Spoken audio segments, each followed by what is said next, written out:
Condition के साथ आपके सामने हाजिर हुए हैं। दूसरी कंडीशन है साइनोनिमी। जैसे हम कल हमने जो है ना होमोनिमी पढ़ी थी, इसी तरीके से ये भी एक कंडीशन है जिसमें हम सिनोनिम्स क्रिएट करते हैं। आज हम पढ़ेंगे सिनोनिमी है क्या, उसकी एग्जाम क्या है और उसकी एग्जाम्पल्स के साथ हम इसको डिफाइन करेंगे।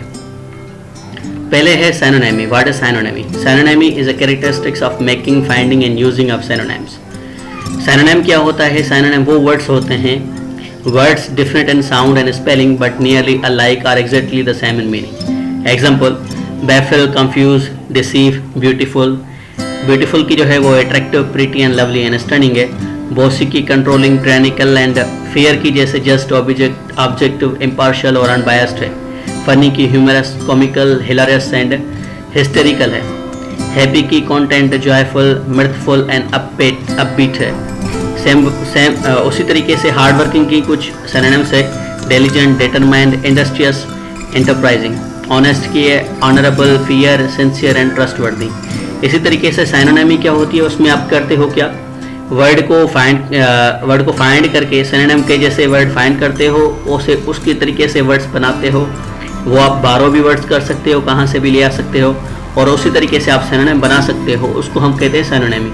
हत्ता के सिनोनिम्स वो होते हैं जो मीनिंग के हिसाब से काफ़ी या सिमिलर होते हैं या थोड़ा बहुत डिफरेंट होते हैं। अब आते हैं सिनोनिम की एग्जाम की तरफ। There are two types of synonyms, absolute synonyms and relative synonyms. Absolute synonyms वो सिनोनिम होते हैं known as a complete synonyms are the words which are identical in meaning and all its aspects both in grammatical meaning and lexical meaning including conceptual and associative meanings. Absolute synonym वो synonym होते हैं जो आपके grammatical, लेक्सिकली और including conceptual and associative meaning के हिसाब से same होते हैं। कैसे? ये सिनोनिम वो ऐसे सिनोनिम होते हैं जिसकी मीनिंग तकरीबन सेम होती है, तकरीबन नहीं बिल्कुल ही सेम होती है, उसकी मीनिंग चेंज नहीं हो सकती, थोड़ी भी चेंज नहीं हो सकती, ग्रामेटिकली भी वो आपके सेम ही होंगे।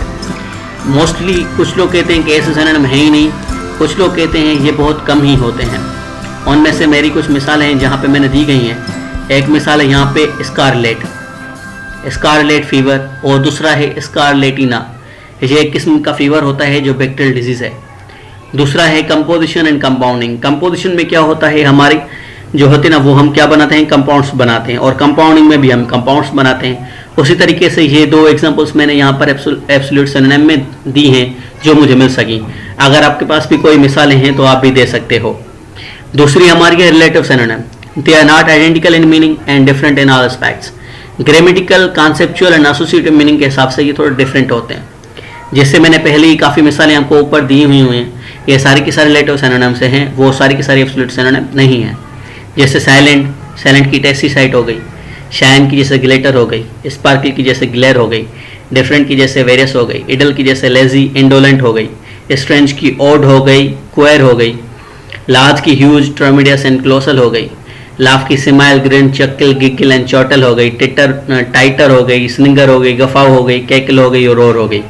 अभी आप मुझे बताएं कि titter, snigger and guffaw and cackle and roar जो लास्ट की जो मैंने यहाँ पे सिनोनिम दी हैं, इनमें फ़र्क क्या है? मोस्टली आपको क्या मिलेगा, फ़र्क आपको वाज़ेह मिलेगा कि इनमें बहुत ज़्यादा फ़र्क है। ये देखिए, आप देख सकते हैं ये वर्ड्स तकरीबन मीनिंग के हिसाब से अगर सिनोनिम में उठाऊँ तो ये तकरीबन सेम है, लेकिन अगर डिफरेंट के हिसाब से दिखाऊं तो ये डिफरेंट के हिसाब से काफ़ी डिफरेंट है। जहाँ पे आप लाफ इस्तेमाल कर सकते हो वहाँ पे आप स्माइल इस्तेमाल नहीं कर सकते। तो इसी तरीके से रिलेटिव प्रोनाउंस में, रिलेटिव सिनोनिम्स में आपको जो मीनिंग और यूजेज होगी ग्रामेटिकली वो डिफरेंट होगी। दूसरी बात, रिलेटिव में ग्रामेटिकली कैसे डिफरेंट होगी, क्योंकि सिनोनिम के तकरीबन केसेस आपको क्या आपको सामने आएंगे, क्योंकि उसकी कंडीशन चेंज होती है। अगर नाउन तो नाउन ही उठाएंगे, वर्ब तो वर्ब ही उठाएंगे। Thank you very much. ये था आज का मेरा लेक्चर।